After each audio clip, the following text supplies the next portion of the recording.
Welcome to The Bank Islam in 5 Minutes. Selamat datang dalam seri menjawab Islam dalam 5 menit. Pada video kali ini kita akan membahas apa itu Echad. Allah Israel itu tunggal atau Esa ya. Sofiatul dari Al-Hayat Indonesia akan menjawab pertanyaan RT6. Kata Echad dibacanya Echad di dalam bahasa Ibrani berarti satu, unik, pertama, sekali, salah satu dari. Dan di dalam bahasa Aramaik menjadi edu atau ahadu. Dan di dalam bahasa Arab menjadi kata ahad.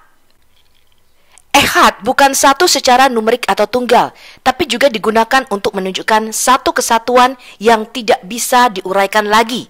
Jika kita mencoba menguraikannya, maka dia akan kehilangan hakikatnya. Itulah definisi dari kata Echad di dalam Alkitab kita. Kata satu untuk tunggal secara numerik adalah yahid, atau di dalam bahasa Arab disebut juga dengan wahid. Kata Echad di dalam Alkitab kita terdapat sebanyak 976 kali, sedangkan kata yahid terdapat sebanyak 12 kali. Contoh penggunaan kata yahid adalah Kejadian 22 ayat 2. Tuhan berfirman kepada Abraham, ambillah anakmu yang yahid atau yang tunggal itu yang engkau kasihi, yakni Ishak.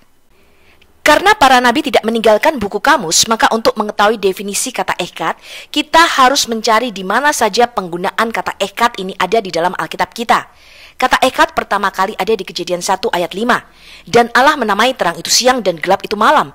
Jadilah petang dan jadilah pagi, itulah Yom Echad, hari pertama dari 7 hari di dalam minggu itu.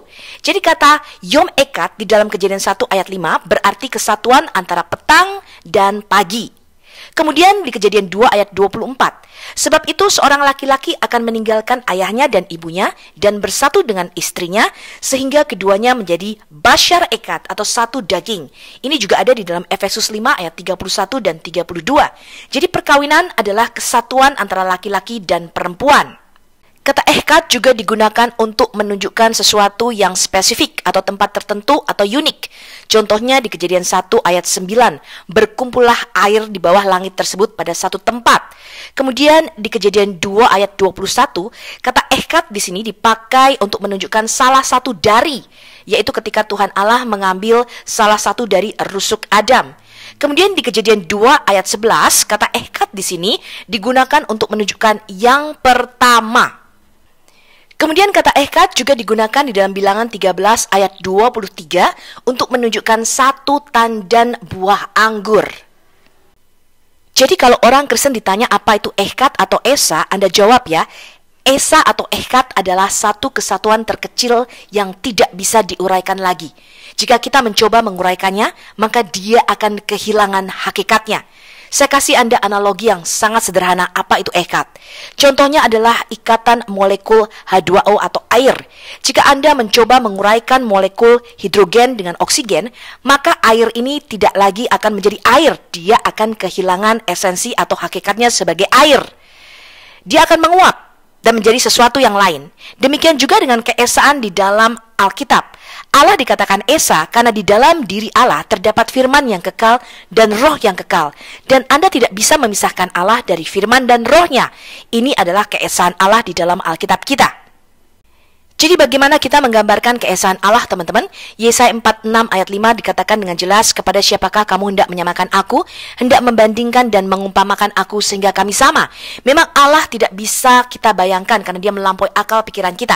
Tetapi paling enggak, kalau kita mau mengerti apa itu Echad, kita bisa memberikan jembatan analogi yaitu diri kita sendiri. Adam di dalam Alkitab itu artinya jamak, teman-teman. Di dalam diri Adam itu ada satu kesatuan yang Echad, satu kesatuan yang tidak bisa diuraikan lagi.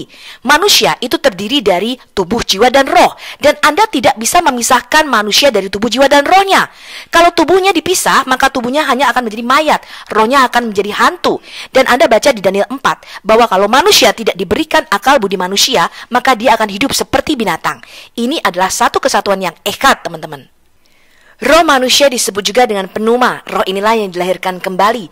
Dan dengan roh inilah kita bisa berhubungan dengan Tuhan yang adalah roh. Jiwa kita ini disebut dengan suke, dan jiwa ini dalam proses untuk dilahirkan kembali. Disinilah kita mendapatkan kata psikologi. Di dalam jiwa kita ini terdapat pikiran, kehendak, dan emosi yang harus dibaharui hari lepas hari dan tidak terjadi proses yang instan. Tubuh kita disebut juga dengan soma, dan tubuh kita ini tidak dilahirkan kembali, melainkan mengalami kondisi penurunan atau bisa juga terkena sakit penyakit sampai pada akhirnya nanti kita mati. Tubuh ini hanya akan mengalami pembaharuan ketika diangkat ataupun nanti ketika kita dibangkitkan. Ini adalah satu kesatuan echad di dalam diri manusia yang tidak bisa Anda pisahkan atau Anda uraikan kembali. Semoga Anda suka video Menjawab Islam dalam 5 menit, dan sampai jumpa pada seri Menjawab Islam selanjutnya. Salam.